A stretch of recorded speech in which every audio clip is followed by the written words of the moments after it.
Assalomu alaykum hammaga. Bugun biz Klaus texnologiyasini o'rganamiz.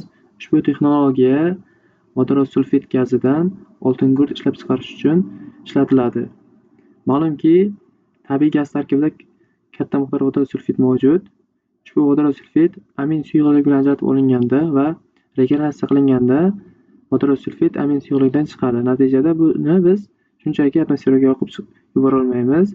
Sababi mana bu reaksiya bo'ladi, ya'ni yoqib yuborsak, akil qurilmasi orqali ushbu gazimiz oltin gurt oksidimiz atmosferaga chiqib, atmosferadagi suv bilan birga aralashib kislota hosil qiladi va kislota yomg'ir hosil bo'ladi. Natijada kislota yomg'iri yaqin atrofdagi o'simlik dunyosi ekosistema uchun juda xavfli hisoblanadi. Shuni oldini olish uchun standart talab bor, ya'ni vodorod sulfitdan oltin gurt olish talabi qo'yilgan. Ushbu talab Klaus texnologiyasi asosida amalga oshiriladi. Bu yerda mana amindan ajralgan vodorod sulfit gazi keladi bu yerda va bu yerdan esa havo keladi yuqori bosimda. Bu yerda ya'ni pechga yoqiladi. Ikkala gaz aralashib, ya'ni havo orqali vodorod sulfit yoqiladi va birinchi reaksiya amalga oshadi. Ya'ni mana bu reaksiya vodorod sulfit bilan yoqilganda oltin gurt oksidi va suv hosil bo'ladi. Ikkinchi qurilmamiz sovutish qurilmasiga boradi. Bu yerda sovitiladi.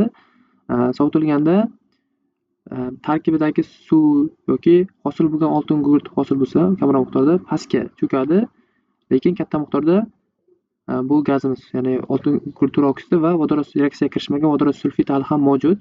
Ushbu gazlar aralashmasi keyingi qurilmaga boradi. Bu yerda qizdiriladi yuqori haroratga va Klaus texnologiyasi asosida ishlovchi reaktorga beriladi. Bu yerda katalizatorlar mavjud. Klaus texnologiyasiga asosan mana bu yerda yozib qo'yganmiz. Titan oksidi va vanadiy 5 oksid katalizatorlar ishlatiladi.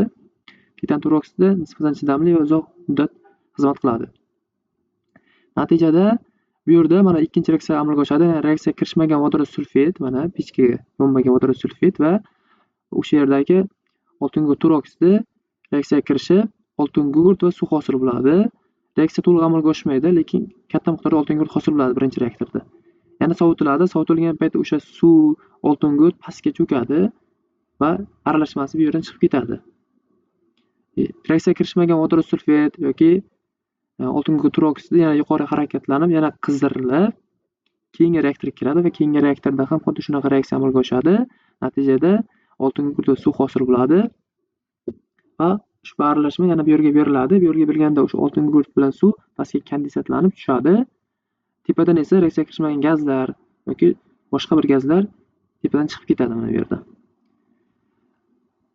Bu yerdan esa oltin gurt suv aralashmasi ketadi va oltin gurt quritiladi. Bog'latilganda oltin gurt, sof oltin gurt olinadi.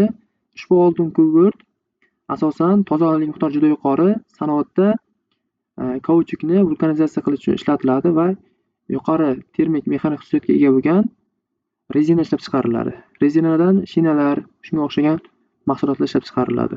Bu ma'lum hammamizga. Ushbu texnologiya har bitta vodorod sulfitga ega bo'lgan gazni qaytarish zavodlarida bo'lishi qat'iy standart talab hisoblanadi.